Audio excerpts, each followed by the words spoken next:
Shalom, shalom. It's the brother Kadash. I want to start off by giving all praises to Yahweh, Bahashem, Yahweh Shai, Bahashem, Kakadash.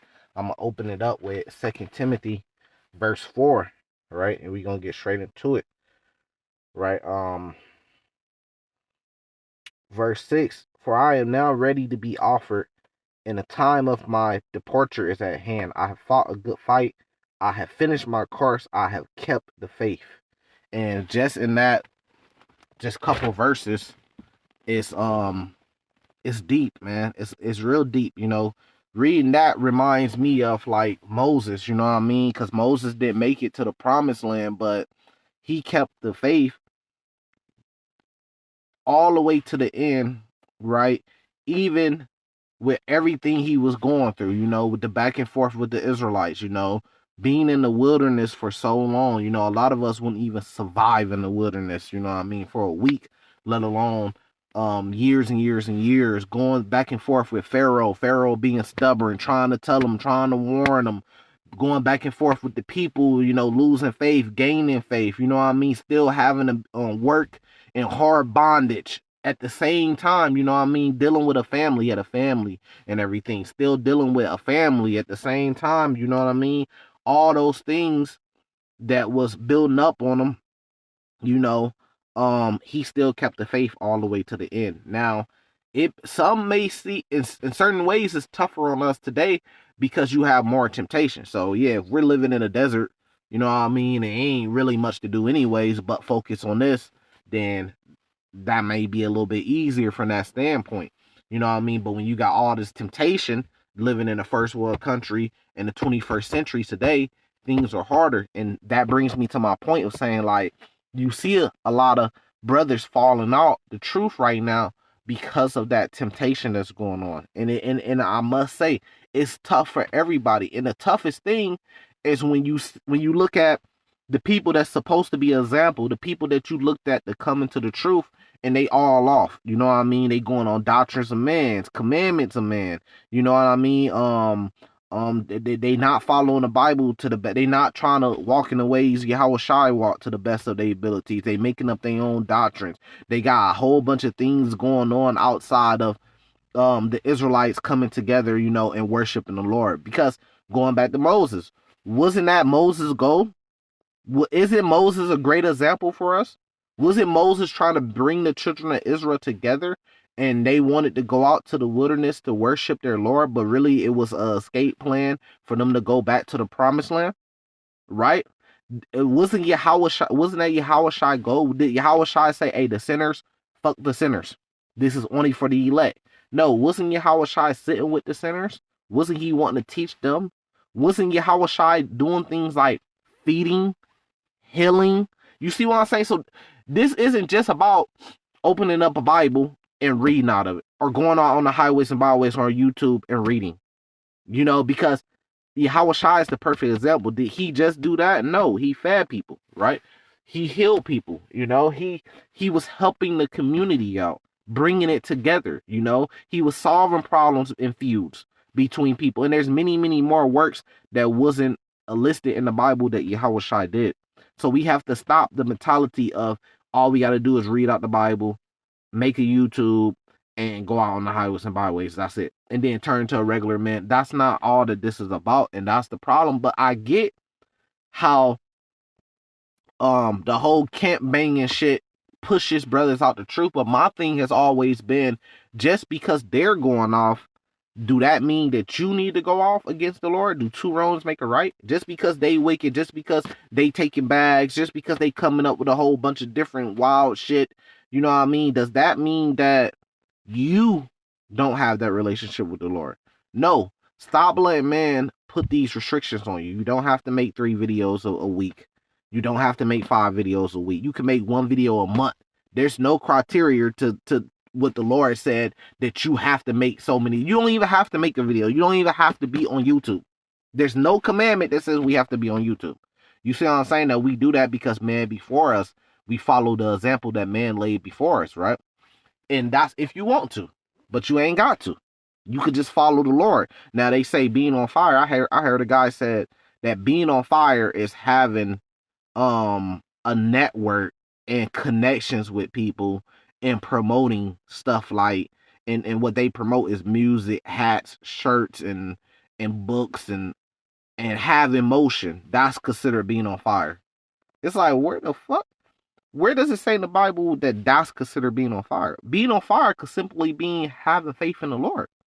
You could be on fire by having faith in the Lord. Now, works without faith, faith without works is dead. So yeah, you're gonna have those works to back it up. Is those works promoting clothing lines and music? No, that's not the works, man. The works is helping people. What did Yahushua do, and what was his works? Helping people, healing people, spreading the light to people, the truth, the faith, building other brothers' faith up, you know what I mean? Teaching, you know what I mean? Feeding, healing, good deeds, man. That was being a good brother. You see what I'm saying? That was the examples that Yahushua laid out to us of good works. You know what I mean? Not selling. Because he told the apostles, the disciples, he told them, leave your job and follow me. Now, how many camps is leaving all their jobs and they all just going to go teach the truth? We know your leadership might not be working because they get money off the congregation. You see what I'm saying? But what camp is telling all their congregation, leave your jobs, let's put everything we got in a pot, come together as a community, live together, and follow and worship our Lord? You don't see that happening, man. So it gets kind of confusing when you see a lot of these guys that's pretty much just opening Hebrew Israelite churches pretty much, and it's all a money gamble, and they get money and they want power and they want to be elevated. They got preeminence spirit, you know what I mean? They want to be a name. They run around calling themselves the leader of the Israelite community. You got it's probably 100 million. If you take the northern and southern kingdom, it's hundreds of millions of Israelites. You see what I'm saying? But you might got a YouTube page of 50,000 subscribers, and you a Israelite. You are one of the leaders of the Israelite community. Come, this don't make no sense, bro. What you mean is you one of the leaders of like the camps, the One West, which is a very small portion. And see, this is what opened my eyes up. It's the numbers, right? Bro, if you got a camp of 2,000 members, right? Which a lot of these camps don't, but if you do, right? You not even 0.1% of Israelites that's gonna be saved in America. You don't even make up 1% of the 1/3. True or false? Of the 1/3 that's going, as you say, was for the elect, and 1/3 is the elect in America that's going to be saved, and the other 2/3 is going to be destroyed. That's the doctrine that we learn. That's the doctrine that we teach. Even if you got 2,000 members, you don't even make up 1% of that. How do you think that you're dictating anything? How do you think you're a leader of anything? See, that leader spirit is what got that's what got all the groups warring with each other. That's what got us in the mess that we in right now. Because you got the leader of this camp, then his followers look up to him as a leader. Then you got a leader of this one. Then you got a leader of this one. Then you got a leader, and then it's another 100 that got leaders. And then the pride comes in because I'm following my leader. I can't come together with y'all because then who's gonna be the leader? See, all this leadership rather than us all just being like children and coming together as brothers. Every man is the leader of his own household. Then the law, statutes, and commandments teach us how to deal with each other from household to household. That's what it's supposed to be.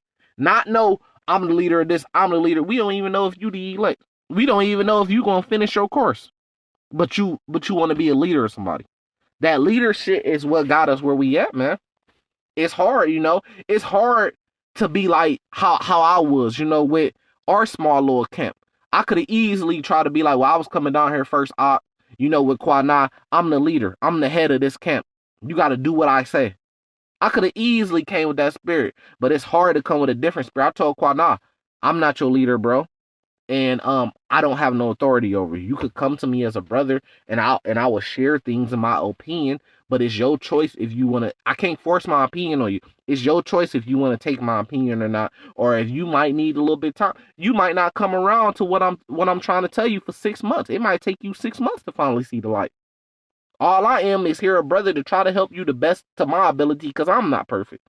You see what I'm saying? It's hard to come at things like that because brothers, they coming from the world, and they ain't never had no motion. They ain't never been nothing. They ain't never had nothing for people to look up to them for. So then they come in the truth, and then they use the truth as an avenue to try to get some type of authority. You see what I'm saying? And it's weird, you know what I mean? Because Yahweh Shai said, well, the Bible said, I believe that's in Matthew's, it says, the greatest of you should be as the least of you. Meaning the greatest, even the greatest one, he should be the one doing all the work. He should be the one as the least. Because with great power comes great responsibility. You see what I'm saying? But you got these guys, they standing on, man, I seen guys that's sitting on thrones. And then I see other guys rebuking them, like, what you sitting on this throne for? Nigga, they got that spirit from you. You want to rebuke them and talk shit about everything they doing because they clearly going off, but not even looking in the mirror and saying, hey, they got this spirit from us. You see what I'm saying? So yeah, from the original One West camp to what you see today with the Israelites, it's they have to blame themselves, man, because what you see today came from that. That's the fruits of that. So if Sakari, for example, if Sakari is going off in certain type of ways with the whole man worship, and I'm telling my life story, and the money grabs and the preeminence and sitting on thrones and all this and that, and GMS is rebuking them, how the fuck can you rebuke them when they got this from you? This is a fruit of you. You see what I'm saying? But it's just crazy, So what it leads you to be is an individual out there trying to follow the Lord, and that's who the elect gonna be. It's individuals out there, man. Trying to follow. It's hard because when you get in these groups, you're gonna follow your leader into a ditch. Trying to follow the Lord, and the Lord's gonna come back and choose who He wants based on what He wants, not based on you, based on what He wants. You see what I'm saying? So this caused brothers to come out the truth, but if people falling out the truth because of the pressure that's being put on them by men, you could still be in the truth and not even have a YouTube, and you still could be in the truth. Stop letting them tell you those lies, man. You could be in the truth, and as long as you going out there and spreading the word, you could go out there 30 minutes, you could go out there too. Ain't no criteria to it, man. You could go out there, you could just spread the word to brothers as you meet brothers and see brothers, and spread the gospel. You ain't gotta go out there and set up no camp, man, and teach the truth. Your camp you could have a moving camp. You could have a moving camp. You could just teach brothers the truth, and when you see brothers going off, you rebuke them, and then you build them back up, and you teach them the truth. You could do it that way, man. Nobody say Yahweh Shai was on the move. Yahweh Shai was on the move, man. Nobody say you got to go hold a post at the same spot for 5 years. And nobody say that you got to do it weekly. Because if we being honest, Yahweh Shai was doing this daily. Daily. Ain't nobody holding camp daily. You see what I'm saying? So then you have faith, man. You let the Lord guide you to how much ever the Lord put on his plate. What the Lord put on your plate, a brother might say you not on fire, but that's what the Lord put on your plate. And to the Lord, you is on fire based on what he put on your plate. You see what I'm saying? Another man's opinion don't matter when you got to work out your own salvation with the Lord. The only time another man's opinion matter is when he's rebuking you based off the Bible. Like, bro, you going off right here. This is what the Bible says. You see what I'm saying? Now, all that running to Paul's writings and then turning into Christians and saying, well, look, this says that, so that means that we supposed to do this and do that. No, this all goes back to the law, statutes, and commandments, man.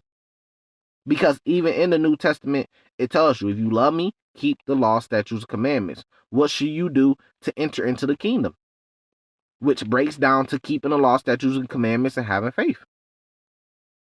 So all that other stuff, okay, that's examples for those times, maybe. You see what I'm saying? But we know this is simple. The Lord made this plain upon the table once he finally opened your eyes and give you that light of Look, keep the law, statutes, commandments to the best of your abilities. We know where to find the law, statutes, commandments at. If it ain't in the law, statutes, and commandments, then hey, it ain't. That's not what it is. Paul clearly told you, I tell you this of me and not of the Lord. If you want to follow those things, go ahead, follow those things. You see what I'm saying? But you could just follow the law, statutes, and commandments and have faith. If if a brother telling you to do something, go find it in the law, statutes, commandments. If you can't follow it, tell him to get the fuck out your way. If he want to do something, he could do something. But see, that's the problem with the whole authority shit, man. That shit never works, bro. You see it with gangs. You see it in music. This shit never works with the authority shit, man. The Lord told us how to set up order in 1 Corinthians 11, right? The Lord told us. Every man, he's the head of men, and the man is, and then it breaks down to man is the head of his household. The man is the head of the woman. Let me see if I can find it. This is the order nobody wants to see, man. And this is why we're in a situation we in, and it's just so dumb. Why, if what we doing is not working, why not switch it up until we find out what to do that works? 1 Corinthians 11. Be ye followers of me, even as I am of Christ, right? So this is what Paul's saying. Be ye followers of me, even as I am of Christ. So that's what he's saying as a man, right? But guess what? You could just follow Christ. Just because he said that don't mean that if you don't do that, then you're sinning. Because that's not a commandment from the Lord, it's to follow Paul. Now, is it a bad thing? I'm not saying it's a bad thing. All I'm saying is if you want to follow a man, that's on you. But if a brother don't want to follow the man, he wants to just follow the Lord, then you can't condemn him for it. That's what I'm saying. Very simple. It says, now I praise you, brethren, that ye remember me in all things and keep the ordinance as I deliver them to you. You know, so this is what he's saying, man.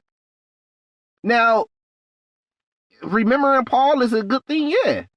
Keeping the ordinance as he delivered them to you, yeah, as long as these ordinances match up with the law, statutes, and commandments. Because man come today, and this is what they do. They say, well, they greater than them, than the apostles and the disciples today. So then they say the same thing. Look, follow me. Don't follow man. Follow the Lord, bro. It says, but I will have you know that the head of every man is Christ, and the head of the woman is man, and the head of Christ is God. So he giving you some knowledge and wisdom there. Right? So he's telling you, look, the head, and this is the order. The order is Yahweh, Yahweh Shai, man, woman. He's giving you the order right there. That's what it is. So every man is the head of his household. And then above him, it don't say man. Okay, then man 1, then man 2, then man 3, then man 4, then man 5, and then Yahweh Shai. No, it says man, and then Yahweh Shai. That's the order. You got a king of your household.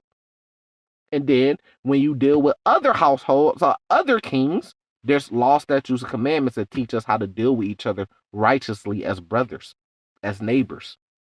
That's all to it. That's all to it.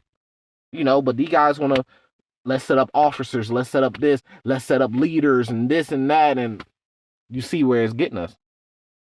It ain't got us nowhere. You see what I'm saying? You don't, whatever camp that you like the most, go to your elders. Do you see spiritual power? Do you see them doing any miraculous things?